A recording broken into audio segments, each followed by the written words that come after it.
Unidos a Voces del Pasado, profundizaremos en las vidas y obras de aquellos que han moldeado la fe cristiana a lo largo de los siglos. Bienvenidos a la primera parte de nuestro podcast dedicado al rico Zwinglio. En esta entrega vamos a explorar los primeros años y el ascenso de Zwinglio como reformador en el contexto del siglo XVI.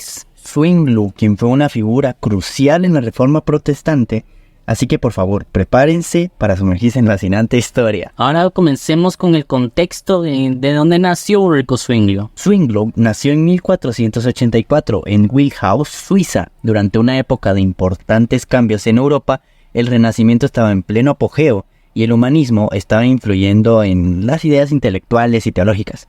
Ahora bien, la educación temprana.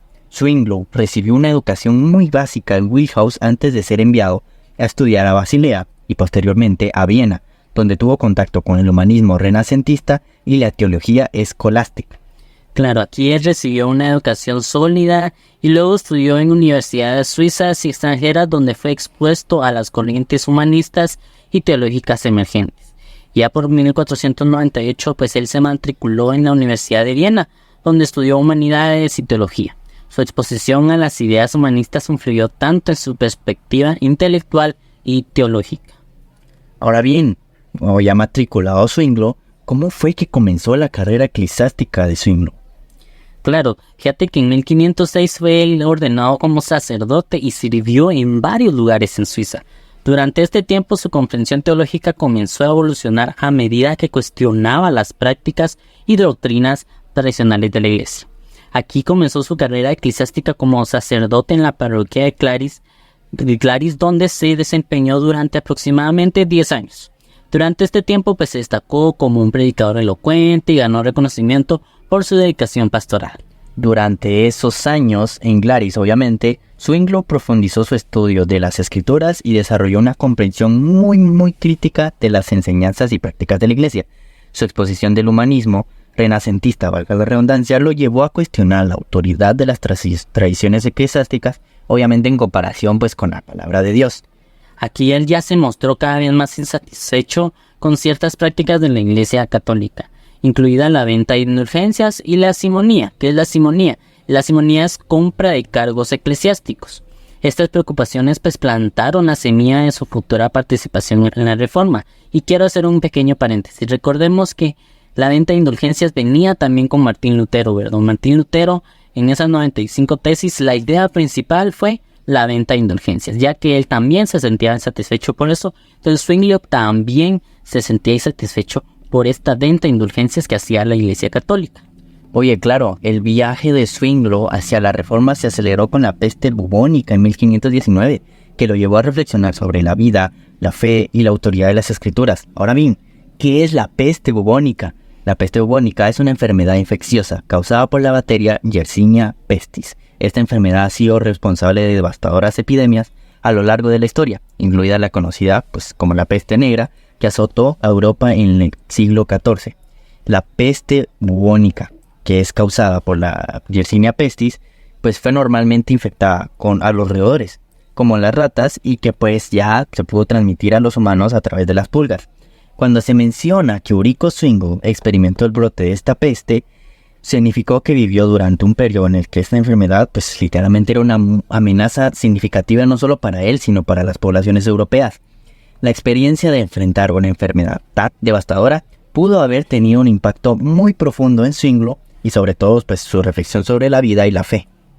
Yo pienso que aquí la de las pestes fue algo así como nuestra epidemia de 2020, claro, ¿verdad? A todos nos tuvo así como que con el ver qué va a pasar, nos vamos a enfermar o no. Entonces yo siento que algo así parecía en ese momento, ¿verdad? Entonces estaba la enfermedad, pero él él quería seguir pues defendiendo que decía la Biblia, ¿verdad? Entonces tanto así que esta misma enfermedad lo hizo reflexionar tanto sobre su fe y la vida, ¿verdad? Entonces, ahora bien, pues sigamos con nuestra historia y ahora queremos saber qué sucedió cuando Zwinglio llegó a Zúrich. Recordemos que aquí comienza la reforma, ¿verdad? En Zúrich comienza la reforma. Entonces, en este periodo, pues Europa estaba experimentando un clima de agitación religiosa y social, marcado por el renacimiento y la propagación de ideas reformistas que cuestionaban las doctrinas y prácticas tradicionales de la Iglesia Católica Romana.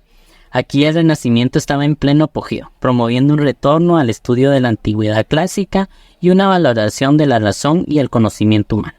El humanismo renacentista influyó en el pensamiento teológico al fomentar un enfoque en las fuentes originales, incluidas las escrituras.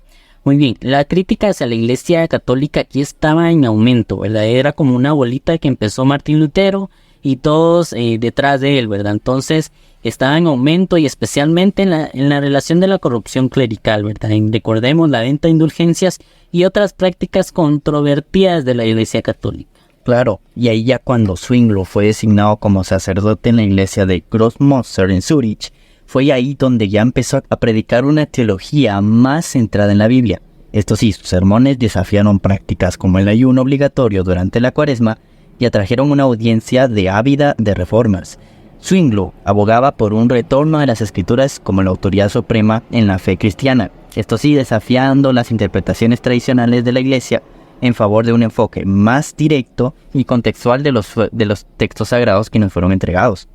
Claro, aquí ya él comenzó a proponer reformas significativas en la adoración y la vida cristiana, como el rechazo del ayuno obligatorio durante la Cuaresma y la supresión de prácticas que consideraba superfluas o no fundamentadas en la Biblia.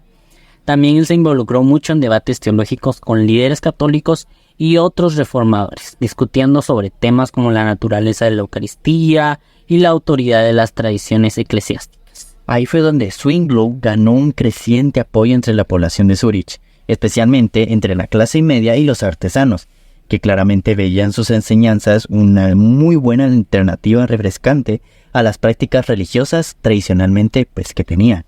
Claro, ahora veamos cuáles fueron las ideas teológicas clave de Zwinglio. Aquí recordemos que él continuó enfatizando la importancia de la autoridad de las Escrituras como la base principal para la fe y la práctica cristiana, que es el principio de la sola Escritura.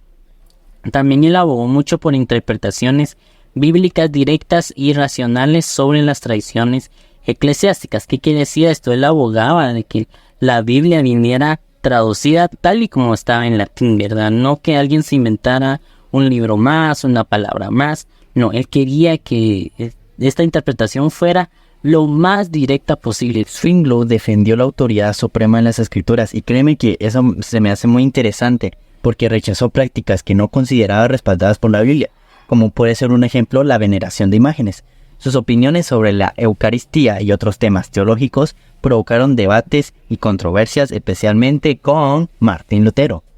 La controversia más notable durante este periodo fue sobre la naturaleza de la Eucaristía.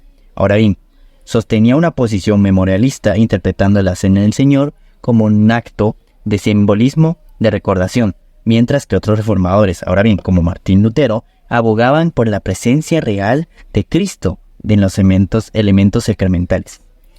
Aquí ya sus seguidores que implementaron reformas litúrgicas en Zúrich, simplificando la adoración y eliminando varios elementos considerados no bíblicos, prácticamente que no estaban en la Biblia.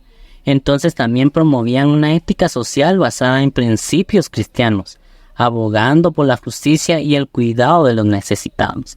Ya en 1529 él participó en el famoso debate en Marburgo con Martín Lutero nuevamente sobre la doctrina de la Eucaristía. A pesar de varias similitudes que tenían Zwinglio y Lutero en muchos aspectos teológicos, en un aspecto no pudieron llegar en un acuerdo. Fue sobre la interpretación de la Cena del Señor. Imagínense ese debate entre ellos dos, ¿verdad? O sea, yo me imagino que fue algo muy elemental para los dos porque los dos no se ponían de acuerdo qué era la Cena del Señor. Claro, y créeme que ese debate debió haber sido muy difícil porque literalmente se enfrentaron líderes católicos literalmente como de grupos radicales, como los anapapistas, que desafiaron sus enseñanzas sobre la Eucaristía y otros aspectos doctrinales y eclesiales. Ahora bien, nos quedamos ahí en este punto porque no se va a hablar más de hasta ahora porque vamos a pasar a la segunda parte de este podcast. Muy bien, entonces gracias por habernos escuchado en esta primera parte de Ulrico Zwinglio. Esperamos que hayan disfrutado con nosotros explorar estos primeros años y el despertar del reformador de Zwinglio.